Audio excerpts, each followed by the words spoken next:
Did you know that motorcycle-related deaths have increased by 55% since 2000, according to officials from the CDC?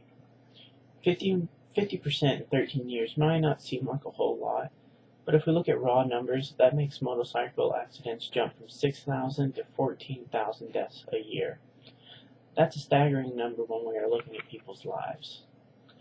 I've been around bikes my whole life. Almost everyone in my family has had one in their life at one time or another, including myself. So I've been able to see the benefits of what a universal helmet law does. I've also seen the consequences of what happens when you don't wear a helmet.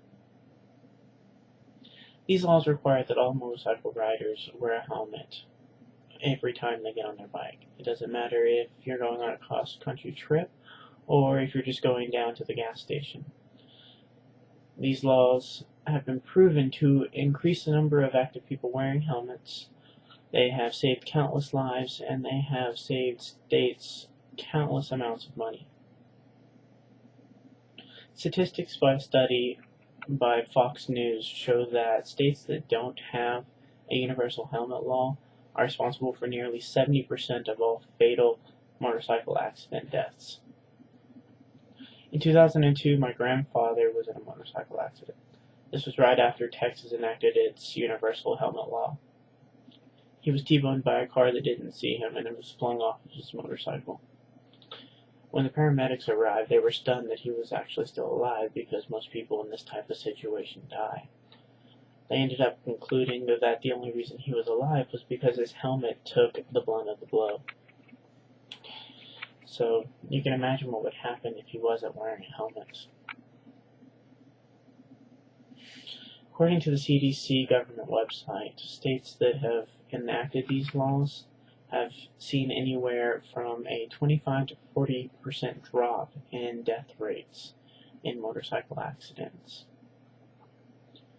In the book Motorcycle Safety Foundation's Guide to Motorcycle Excellence, helmets, although a little constricting, raise awareness to their surroundings and help to reduce crashes. With these laws enabled, they can save thousands of lives every year. But that's not the only benefit. Helmet usage in the United States has increased from 90% as compared to earlier reports, which were around 60%, according to a study by the CDC.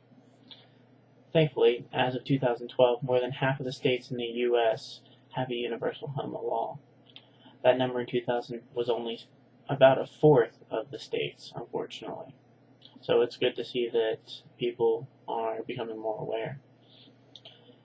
Helmet use consistently has been shown to reduce motorcycle crash-related injuries and deaths, and is the most effective strategy to increase helmet use. All of this comes by enacting a simple law that doesn't really hurt anybody. According to David Hugh, author of Proficient Motorcycling, people are becoming more aware of the benefits of wearing helmets and are consistently putting them on more and more.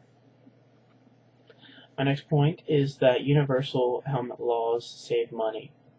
According to the same study by the CDC, economic costs saved from helmet use by people in states that have a universal helmet law were on average $725 per registered motorcycle.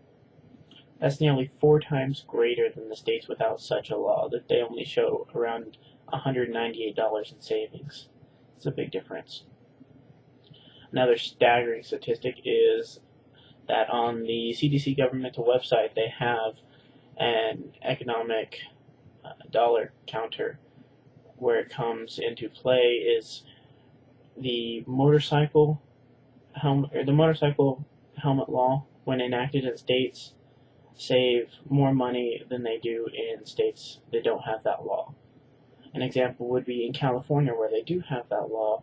They ended up saving last year $394 million in all forms of medical, productivity, and general costs when it comes to accidents and deaths. When you compare that to New Mexico, who doesn't have a law, they only saved about $2.6 million. It's kind of a big difference. Now, while there are people out there who disagree with these laws, saying that wearing a helmet is hazardous to a motorcycle rider, it's kind of hard to see past the benefits that I've put forward. I hope hope with all of the evidence that I've shown that you can agree that putting these laws out there is the best course of action for the United States. Thank you.